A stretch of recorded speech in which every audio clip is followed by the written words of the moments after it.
Welcome back, everybody. This Week in America. Great to have you with us on the program today. As mentioned, our guest, New York Times best-selling author Steve Alten, back with the new bestseller, Phobos, Mayan Fear. Steve, welcome to the program. Great to have you with us. So many interesting things to talk about on the show. Thank you, Rick. We start off by talking about, could discovery of the God particle threaten our existence? And that sort of sets the premise for a lot that we're going to talk about. Explain that, and you actually say in the book that this is a book that you wrote, so it's your story, and it really scares you and gives you nightmares. Yeah, Rick, the title of the book is Phobos, Mayan Fear. Phobos like phobia, but also like the second moon of Mars, which plays into the story. And in Phobos, Mayan Fear, it discusses three real things that are going on that could be calculated by the Mayan calendar to bring disaster. It begins with the Large Hadron Collider, which is in Geneva, and the Hadron Collider is basically a $10 billion science experiment that smashes atoms together at near light speed. The physicists are hoping to recreate the Big Bang in their, what I think is an ego-driven search for the Higgs boson, or this God particle. Coincidentally, yesterday there was an article in the newspaper that said that the physicists had failed in that endeavor. But what they've been doing is smashing these atoms together at near light speed and creating not just the effects of the Big Bang, but miniature black holes, any one of which can escape into our universe and grow. And I mean, this is an extraordinarily dangerous thing that they're doing. And to quote one of the characters in Phobos, Mayan Fear, there's two things you don't do with atoms. You don't split them, because that's what causes nuclear detonations, and you don't smash them, because that's what creates miniature black holes. And a black hole is invisible. When we see pictures of or photos or images of black holes, we see the effect of a black hole in space. But the hole itself is this gravitational vortex that is invisible, so that if one of these miniature black holes were to escape, which they can pass through any matter, they would continuously go back and forth through the Earth's core and out the other side and back again through the poles, and get larger as they collected more atomic structure to their mass, and to the point where it would start creating seismic disturbances. And Phobos, Mayan Fear discusses two of these seismic disturbances, which are actually very real catastrophes that are sort of ticking time bombs of Mother Nature that are hanging over humanity's head. And these are really frightening. Explain the first one. And the one thing about Steve in all of his books, they are meticulously researched, and you're not saying something that you're just making up. There's some scientific background to all of this, and you've talked to a number of people, and they're saying basically the theory we're dealing with here is plausible. Yeah, what scares me about the theories in Phobos, Mayan Fear about the Large Hadron Collider is that I worked with a physicist.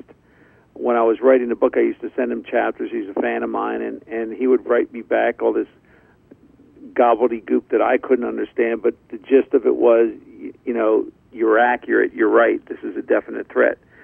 The two seismic events that are also very real threats begins. The first one is a volcano that's located on La Palma Island. La Palma is one of the Canary Islands, which is a chain of islands off the west coast of Africa. And the volcano is called La Cumbre Via, and it's dangerous because its entire western face is on the verge of collapsing into the Atlantic Ocean. So on the next eruption, its entire western face and about 1 trillion tons of geological debris will simply smash into the ocean at free fall speed, creating what scientists call a mega tsunami. A mega tsunami is a 3,000-foot high wave that will essentially rush across the Atlantic Ocean at 500 miles an hour until it hits the eastern seaboard of the United States and other major seaboards and pretty much wipe out our major coastal cities. Yeah, you're talking about New York, Boston, Miami, and the scenario, yeah, when you've got something rushing in like that, you could see the end of those cities, literally, couldn't you? It was the skyscrapers would tumble like dominoes, and it would make Hurricane Sandy look like a post-nasal drip. I'm not even sure, being from Philadelphia myself, if a wave were to hit Atlantic City 3,000 feet high, rushing at 500 miles an hour, it would probably cross the Atlantic City Turnpike and hit Philadelphia. It would have that kind of impact.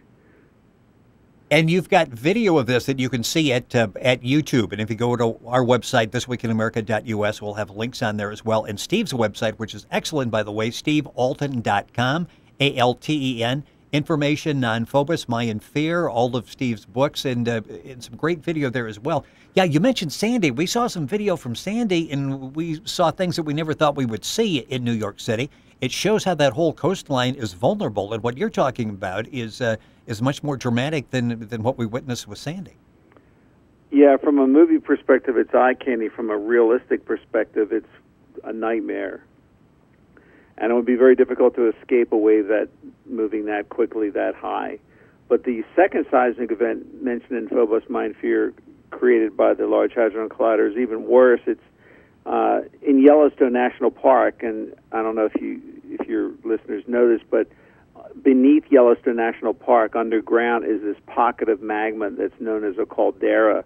It's the caldera which is basically hundreds of square miles of a magma pocket that is the engine that drives the geysers and the hot springs and other things in Yellowstone National Park.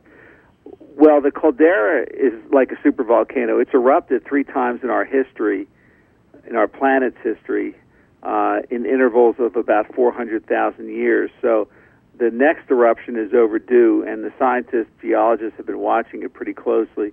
They're very concerned about it because the caldera is actually pushing up underneath Yellowstone Park. There are areas of the park where you can't even walk because it would melt your shoes.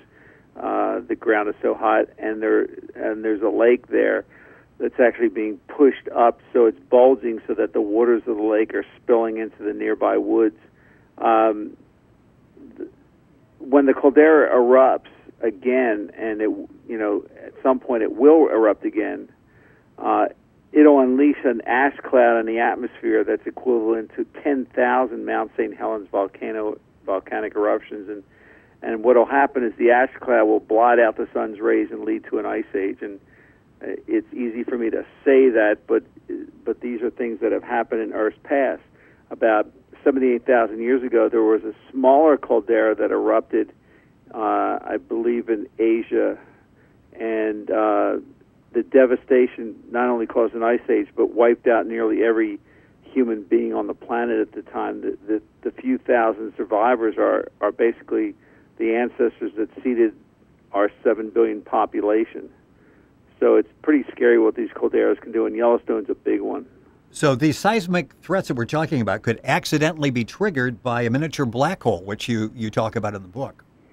Yeah, and so, it's Phobos, Mayan Fear is a fictional thriller, and it gives you the eye candy all at once on December 21st, but the things in it are true. How difficult was it writing this book? I mean, this just would have to take a lot of study, a lot of research, and a lot of sleepless nights as you're going back and sort of assessing, evaluating the information you've gathered. It took a while to write. Phobos is actually part 3 of a series called Domain. Domain was the first book, then Resurrection was the second, and Phobos, Mayan Fear is the third.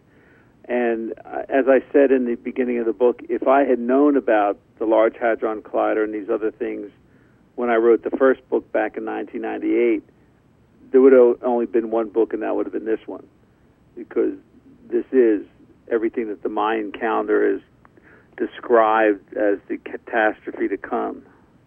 What are your thoughts on December 21st? How concerned are you? Well, I get asked that a lot, and my standard answer is that if you don't think something bad can happen, you have to look at the history of the planet. Because over the last 4 billion years, our planet has had major catastrophes that have been extinction events.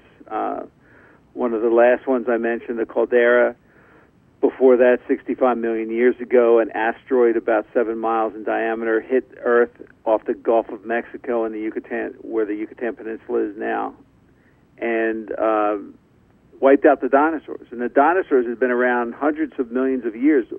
By contrast, Homo sapiens have only been around about 40,000 years. So we're a blip on the clock where the dinosaurs were around much longer, and they were wiped out by an asteroid. There's asteroids that pass by Earth all the time. Some of them are capable of causing equal destruction. Ice ages caused by climate change, caused by asteroid strikes, caused by calderas, have wiped out nearly every organism on the planet at some point. There was an asteroid that hit in what's now Antarctica and about 250 million years ago, and wiped out over 90% of every living organism on the planet. So these things, our planet has a history of these things happening. You know, of course, you pray that these things don't happen, right. And we've never witnessed one, but to say that they can't happen because you can't imagine it happening, so inundated on our mundane lifestyles that we just don't have time to deal with a 3,000-foot tidal wave or a caldera filling our atmosphere with thick smoke that blots out photosynthesis and kills every living plant on the planet. We just don't have time to deal with that. Yeah, we'll get to that later. Let's get the kids to Little League practice before we worry about all the other things. Let's worry about the election and the yeah. Fiscal cliff we're falling off of, but not worry about the right. And there'll be another crisis after that will divert our attention. Steve Alten. We just don't have the money to deal with the caldera right now. Well, Steve Alten's our guest on the program, and I was going to mention Phobos, My in Fear is the book. And besides being a thriller, and you'll pick this up, and it's going to be hard to put it down before you finish the book because you're going to be like, wow, could this really happen? Tangible results of this. I understand that there are some scientists attempting legal action to actually shut down that $10 billion science experiment you were talking about. Yeah, the courts have shut them down, but there was lawsuits going on because, you know, when you're admittedly creating miniature black holes, that's a danger. And there were several lawsuits, but they were thrown out of court. And as I said just yesterday, there was an article in the paper that said the physicists have pretty much accepted the fact that they're not going to find this God particle, the Higgs boson, smashing atoms together. I don't know what they're going to do with this $10 billion machine. Hopefully they'll shut it down and mothball it, but I doubt they're going to do that. Well, typical with scientists, you get those that say the black holes are too small to threaten the Earth, and then you've got others that disagree. So the theory is still plausible, and it's frightening when you read the book, Phobos. Steve Alten, his website is stevealten.com. Alten, of course, best known for the Meg series, which started back in 1997, and a number of your books are in various stages of movie production. That has to be quite exciting to watch that whole process take place. It will be even more exciting when the various stages of movie production move into production. Oh, well, yes. Yes. It's moving forward, but you know, when I'm standing on the red carpet in the premiere, then I'll be very excited for it. When you or when the check clears. Well, yes. When you see Steve on Entertainment Tonight at the red carpet talking to Mario Lopez, you'll know that things have actually fit into place and things are progressing nicely. We're going to have Steve back. He's got a new book that will be out during the course of the summer. If there is December 22nd and beyond, we'll have Steve back on the program. A lot to talk about, and you've got a really interesting program out there. You found out that a lot of kids really just don't like reading anymore. You started the Adopt an Author program, which you're part of with a number of other authors. They're getting kids back to reading. I got about a minute left in the program. How are you making progress with that? Because reading is so important in the way society is now, and just everything is in a short attention span type of thing. Are you making progress in getting kids interested in picking up a book and actually reading? Yeah, the program was actually started by itself by teachers who were using Meg in the classroom. Meg is about a 70-foot prehistoric great white shark called a megalodon, and that book turned out to be the #1 book for reluctant readers by the Young Adult Library Services Association. And once I realized what was happening, we created the nonprofit Adopt an Author program so that we could support the teachers with curriculum materials, test quizzes, vocabulary lists, projects, The teachers who register all get posters, materials, and the students can email me as they're reading the book, so it adds to the program, adds to the experience of reading. But the most important thing is that it's the books themselves that makes reading fun. If you can make reading fun for a teenager, then they're going to read. Well, and when they start reading, not only does their imagination take over in reading some of your books, but there's science involved in there, there's engineering, there's mathematics, all sorts of these other avenues that are now open for the child, the youngster, the student, as they're reading. I'll direct you once again to the website, stevealten.com, ALTEN. It's a very consumer-friendly website, a reader-friendly website. In fact, Steve, I understand you run contests from time to time, and you take some of the people's names and actually incorporate them in the books. Yeah, we always have character contests before I start a new book, and if they help me in certain things, they can win up to 50 spots to be a character in an upcoming book. SteveAlten.com. The new book is Phobos, My in Fear. It's an excellent read. It's plausible. You read the book and keep thinking, this maybe could happen. Fascinating book. Steve, thank you for joining us. We'll have you back on the program. Thank you, Rick. I appreciate it. You're most welcome. You're listening to This Week in America on the Blue Funk Broadcasting Radio Network.